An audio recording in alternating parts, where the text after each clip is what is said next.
Hello everyone, welcome to all of you in this lecture series of post-independence. And in the previous lecture, we have discussed the reorganization of states. Then we have seen the unique cases of reorganization and where we have discussed the history of Sikkim, as well as we have seen the case of Goa also. So uh, in this lecture, I will be discussing the third most important issue or subtopic under this reorganization of state, that is contemporary reorganization. वो reorganisation जो अभी जल्द ही हुए हैं। समझ में आ रहा है? तो अब हम उस चीज पे फोकस करेंगे। So let's start this topic. Okay, so in this I will be discussing contemporary reorganization of the state. Contemporary reorganization of the state. Okay, so contemporary reorganization of the state. Yes, अब contemporary reorganisation में कौन कौन से state हैं जो form हुए? तो अब हम बात करते हैं। बेसिकली 4 स्टेट्स हैं, ओके, जो फॉर्म हुए। पहला जो स्टेट है वो है Chhattisgarh, okay, then Uttarakhand, then Jharkhand, and in 2014 telangana. These 4 states, okay, ये 4 states फॉर्म हुए। ये हैं आपके contemporary reorganisation of the state. अब ये क्यों फॉर्म हुए? तो अब मैं आपको एक चीज बता दूं, Uttar Pradesh, UP and Bihar, okay, Uttar Pradesh independence से पहले इसको बोला जाता था United Province, United Province. Bihar was a part of Bengal. Is that clear to you all? ये याद रखिएगा, पार्ट ऑफ बंगाल, ओके। और जब पार्टीशन ऑफ बंगाल होता है तब उसमें बिहार अलग होता है। समझ में आ रहा है? ये याद रखिएगा। नाउ उस समय उत्तर प्रदेश में, जो आज आप यूके देखते हैं, उत्तराखंड, उत्तराखंड भी किसका पार्ट था? उत्तर प्रदेश का। और बिहार का पार्ट छत्तीसगढ़ भी था, झारखंड भी था। समझ में आ रहा है? ये याद रखिएगा, ओके। सो नाउ छत्तीसगढ़, ओ सॉरी, छत्तीसगढ़ जो था आपका एमपी का पार्ट था, ओके, वो गलती से मैं लिख गया यहाँ पे, ओके, छत्तीसगढ़, एमपी। सो 3 स्टेट जो बड़े बड़े थे। एमपी को पहले क्या बोला जाता था? Central India, central India. फिर वो मध्य प्रदेश बना, एंड मध्य प्रदेश में ही पहले छत्तीसगढ़ भी पार्ट होता था। समझ में आ रहा है? ये याद रखिएगा। बिहार का पार्ट झारखंड था, उत्तर प्रदेश का पार्ट उत्तराखंड उत्तर प्रदेश का पार्ट था। समझ में आ रहा है? ये याद रखिएगा। नाउ सबसे पहले हम डिस्कस करेंगे छत्तीसगढ़ के बारे में,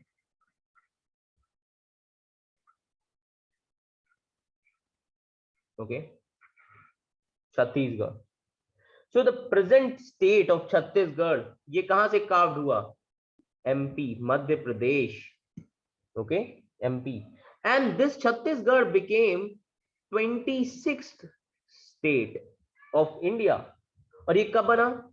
नवंबर, डेट बहुत इंपॉर्टेंट है, क्रोनोलॉजी पूछते हैं। नवंबर 1 2000, फर्स्ट नवंबर 2000 को ये स्टेट बना है। समझ में आ रहा है?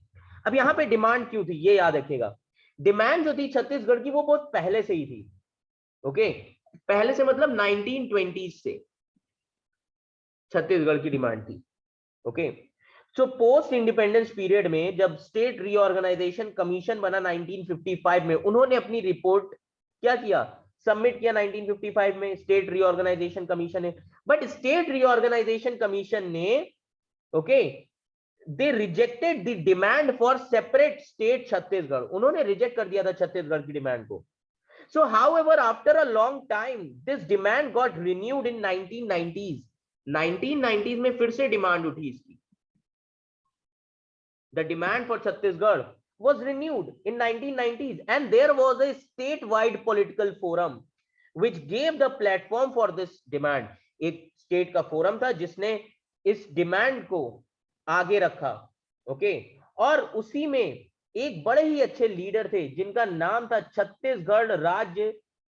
ओके, उन्होंने एक छत्तीसगढ़ राज्य निर्माण मंच भी बनवाया था। समझ में आ रहा है? एक बड़े ही अच्छे लीडर थे जिन्होंने क्या बनवाया था? छत्तीसगढ़ राज्य निर्माण मंच। ये मंच बनवाया था, किसने बनवाया था? ये बनवाया था चंदूलाल चद्रोकार ने, बाई चंदूलाल चद्रोकार। ओके, ये लीडर थे चंदूलाल चद्रोकार। इन्होंने बहुत ही स्ट्राइक किया था, पूरे रीजन में हड़ताल किया, रैलीज निकाली, स्ट्राइक की। ओके, और इन्होंने एक मंच बनवाया जिसका नाम था छत्तीसगढ़ राज्य निर्माण मंच। और इनको सपोर्ट किसने किया? इनको कांग्रेस एंड बीजेपी दोनों ने ही सपोर्ट किया। He got support from Indian National Congress and BJP, दोनों ने ही सपोर्ट किया। एंड फाइनली इन 2000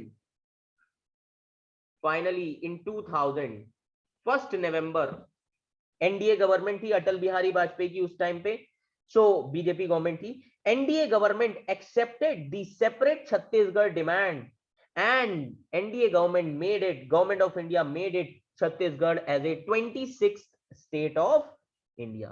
तो ये था छत्तीसगढ़ कैसे बना। Is that clear to you all? ये याद रखिएगा। Then the case of Uttarakhand, now will see the case of Uttarakhand. Yes,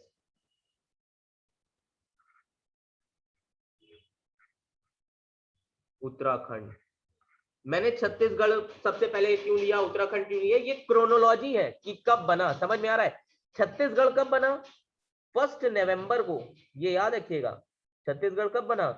1 November. Okay, ये याद रखिएगा। उत्तराखंड कब बना? उत्तराखंड बना 9 नवंबर 2000 को। डेट बहुत इंपॉर्टेंट है, इसीलिए मैंने बोला 9 नवंबर 2000। ओके, उत्तराखंड। और उत्तराखंड को पहले क्या बोला जाता था? उत्तरांचल। उत्तरांचल। और ये किसका पार्ट था? यूपी का। Okay, this state was carved out from Uttar Pradesh and this state became 27th state of India. Okay, 27th state.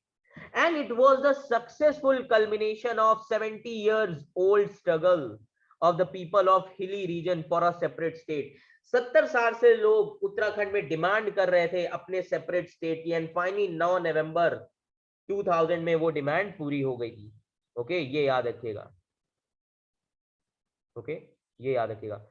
And Uttarakhand region, this is 93% hilly reason. ये याद रखिएगा, उत्तराखंड रीजन कैसा है? 93% हिली रीजन है। 93% hilly reason. Okay, 64% forest areas हैं। ये सब क्या है? ये रिसोर्सेज है, ज्योग्राफी है उत्तराखंड की। ओके, तो अब वहां पे क्यों ऐसा चल रहा था? अब 93% हिली रीजन है, 64% फॉरेस्ट एरियाज हैं। समझ में आ रहा है? अब लैक ऑफ डेवलपमेंट था नहीं उत्तराखंड में, अनएम्प्लॉयमेंट बढ़ता जा रहा था, बेरोजगारी बहुत ज्यादा थी। So lack of development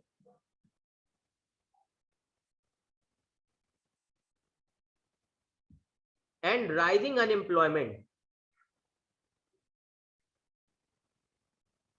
okay, lack of development and rising unemployment became the main reason.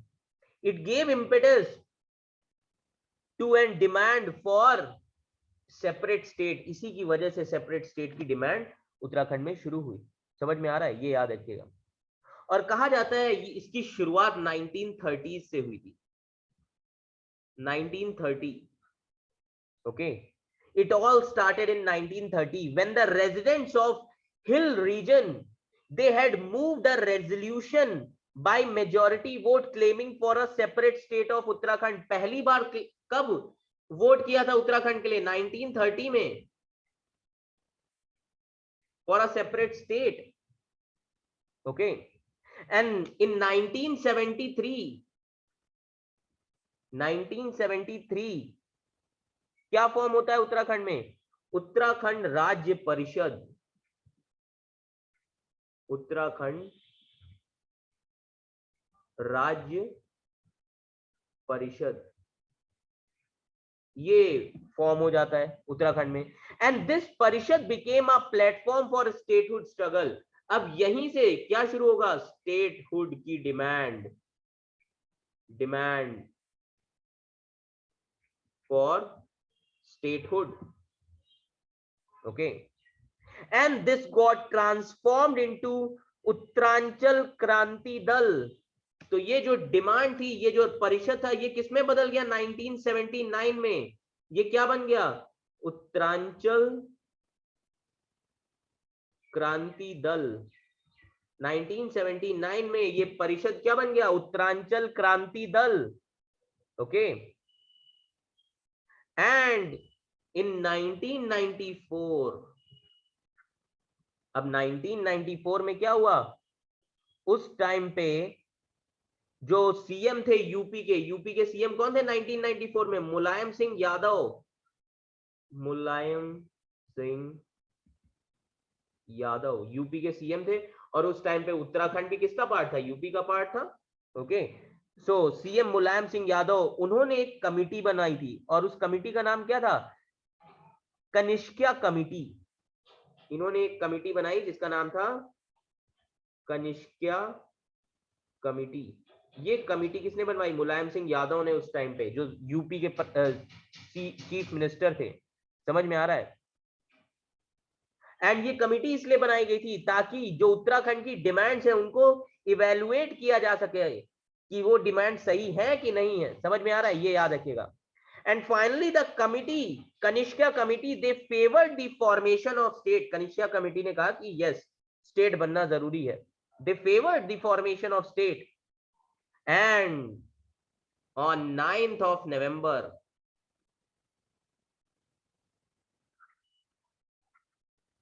2000 Uttarakhand क्या बन गया? ये याद रखिएगा, उत्तराखंड क्या बना? एक सेपरेट स्टेट। तो जो स्टेट था उत्तरांचल, ये नाम क्या है? उत्तरांचल था। उत्तरांचल किससे अलग हुआ? उत्तर प्रदेश से। तो जब उत्तरांचल उत्तर प्रदेश से अलग हुआ तो उसका नाम क्या बना?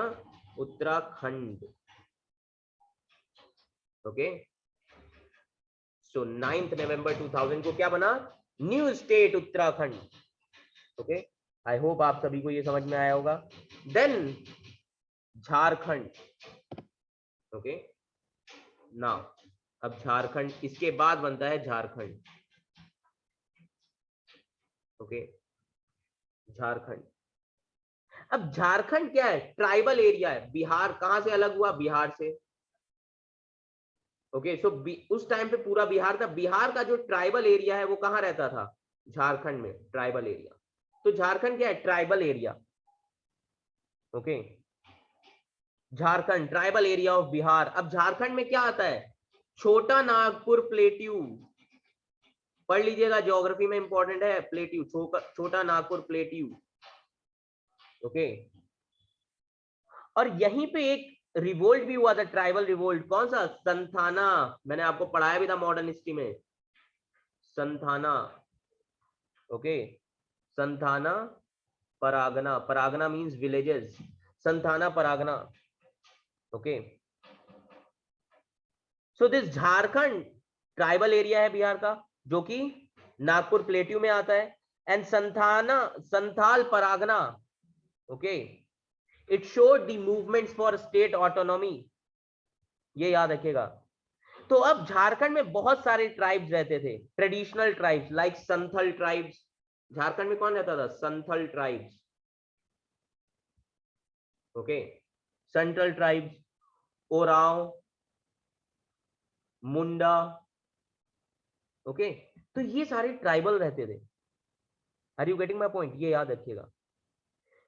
तो जब जैसे जैसे मॉडर्नाइजेशन होता गया बिहार में, एजुकेशन बढ़ता गया, तो ये जो ट्राइबल एरिया मूवमेंट है वो अपना सेपरेट स्टेट की डिमांड करना शुरू कर दिया उन्होंने। समझ में आ रहा है?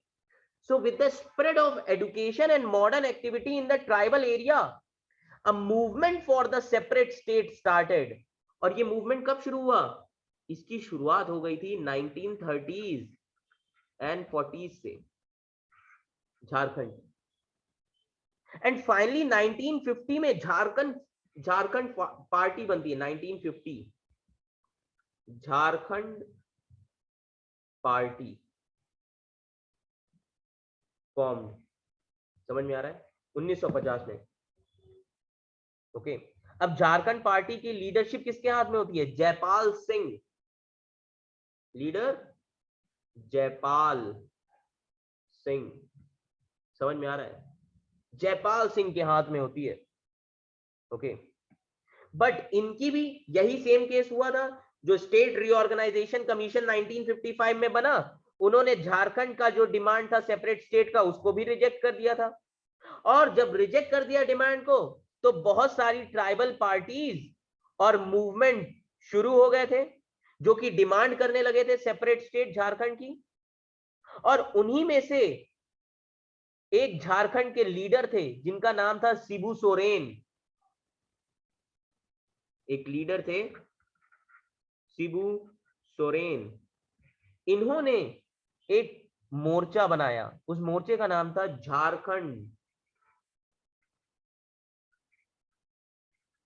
मुक्त मोर्चा, झारखंड मुक्ति मोर्चा। समझ में आ रहा है? ये याद रखिएगा, किसने बनाया? शिबू सोरेन ने। Okay, and finally after a prolonged struggle for their separate state demand, the central government made Jharkhand a 28th state, and finally Jharkhand क्या बना? लंबी स्ट्रगल के बाद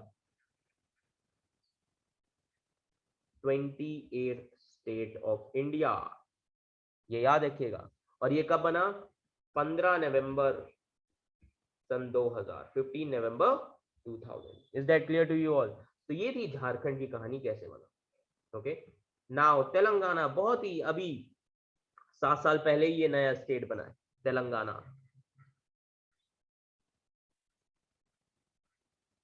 ओके, तेलंगाना। अब तेलंगाना के बारे में मैंने आपको बताया कि सबसे पहले हैदराबाद के बारे में पता होना चाहिए, और मैंने हैदराबाद की कहानी आप लोगों से डिस्कस की थी फर्स्ट लेक्चर में ही। So on 17 September, okay, 1948 Hyderabad acceded to India. Hyderabad state क्या हो जाता है? इंडिया में आ जाता है। Okay, acceded to India, and Hyderabad at that time included Telangana also, and it was merged into the Indian Union. Okay, ये याद रखिएगा।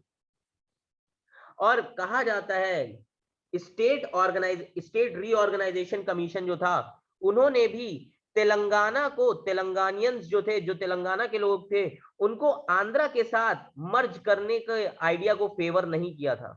बट उन्होंने बहुत सारे सेफगार्ड दे दिए थे ताकि तेलंगाना के लोगों को, उनके इंटरेस्ट को प्रोटेक्ट किया जा सके कुछ सालों तक। ओके, ये याद रखिएगा। तो जो ये तेलंगाना के इंटरेस्ट को प्रोटेक्ट किया जा सके, इस डिमांड के लिए, इसके लिए एक अग्रीमेंट साइन किया गया था, जेंटलमैन एग्रीमेंट। जेंटलमैन अग्रीमेंट, ये अग्रीमेंट साइन किया गया था किसके साथ? तेलंगाना के लोगों के साथ। समझ में आ रहा है? ये याद रखिएगा। इसमें कहा गया था कि हमें पता है कि हमें भी ये जो स्टेट रीऑर्गेनाइजेशन कमीशन ने कहा था कि हमें तेलंगाना को आंध्रा के साथ मर्ज नहीं करना चाहिए, बट हमें उनके इंटरेस्ट को प्रोटेक्ट करना चाहिए, इसके लिए एक अग्रीमेंट साइन कर दो, जेंटलमैन अग्रीमेंट, क्योंकि अभी ये सही समय नहीं है तेलंगानियंस को अलग करने का। तो एक जेंटलमैन अग्रीमेंट साइन हुआ, बट ये अग्रीमेंट ने सक्सेसफुली कोई काम ही नहीं किया। और तेलंगानियंस ने 1969 से आवाज उठाना शुरू कर दी, एजिटेशन शुरू हो गया। So from 1969 an agitation began in the region. Okay, ये याद रखिएगा। और ये जो एजिटेशन शुरू हुआ, इसके पीछे कौन लीडर थे? मर्री चन्ना रेड्डी। 1969 से एजिटेशन शुरू हुआ under the leadership of Murray चन्ना रेड्डी, मर्री चन्ना रेड्डी। ओके, और इन्होंने एक समिति बनाई जिसका नाम था तेलंगाना प्रजा समिति। इन्होंने क्या बनाया? तेलंगाना प्रजा समिति। अब इस समिति के अंदर इन्होंने प्रोटेस्ट करना शुरू किया। ओके, तो इन्होंने काफी प्रोटेस्ट किया बट ये सक्सीड नहीं हुए। ओके, ये याद रखिएगा। तो उसी के बाद 2001 में एक दूसरी समिति बन जाती है। 2001 में 2001 में एक दूसरी समिति बनती है जिसका नाम होता है तेलंगाना राष्ट्र समिति। तेलंगाना समिति, राष्ट्र समिति 2001 में ये बनती। And finally 29 November 2009, okay, Telangana राष्ट्र समिति दे लॉन्च्ड इंडेफिनिट हंगर स्ट्राइक। तो इस राष्ट्र समिति ने 2009 से क्या शुरू किया? Hunger strike. कब? 29 नवंबर से इनडेफिनिट पीरियड के लिए हंगर स्ट्राइक शुरू करी। समझ में आ रहा है? Okay, and finally on 9th of December, ठीक 10 दिन बाद, ओके, 9th दिसंबर 2009, ठीक 10 दिन बाद, central government announced that it was initiating the process of formation of Telangana state. Central government ने अनाउंस कर दिया, ठीक है, अब हम तेलंगाना स्टेट को बनाने का प्रोसेस शुरू करते हैं। Telangana state formation announced, announce कर दिया। समझ में आ रहा है? ये याद रखिएगा। And finally in 2014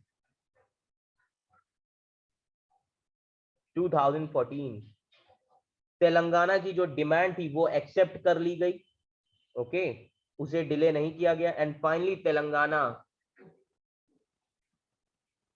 became 29th state of India। Okay, और ये कब बना? ये स्टेट बना 2 जून 2014। समझ में आ रहा है? तेलंगाना एक नया स्टेट बन गया। समझ में आ रहा है? ये याद रखिएगा। तो ये थे कंटेम्पररी डेवलपमेंट। ओके, एंड इसके अलावा भी अभी बहुत सारे स्टेट हैं। अभी 2 यूनियन टेरिटरीज बनी है, Jammu Kashmir Ladakh, and there are still long pending demands for the state formation on different basis like ethnicity, lack of development। जैसे कि गोरखालैंड की डिमांड आ रही है कहां से? वेस्ट बंगाल से। ओके, असम में भी डिमांड आ रही है बोडोलैंड की। असम में डिमांड आ रही है कमातपुर स्टेट। ओके, महाराष्ट्र में विदर्भा रीजन को अलग स्टेट की डिमांड आ रही है। गुजरात से सौराष्ट्र रीजन की अलग डिमांड आ रही है। ओके, उत्तर प्रदेश से डिमांड आ रही है पूर्वांचल अवध प्रदेश बनाने की। तो ये सारी डिमांड अभी भी चल रही हैं। ओके, ये याद रखिएगा। So this demand of separate statehood on various grounds, it shows that the language is not the sole glue that can bind the people together। okay, now some people are aspiring for the preservation of their ethnic culture in the form of separate state, and on the other hand some people are aspiring for better development after the prolonged apathy and backwardness।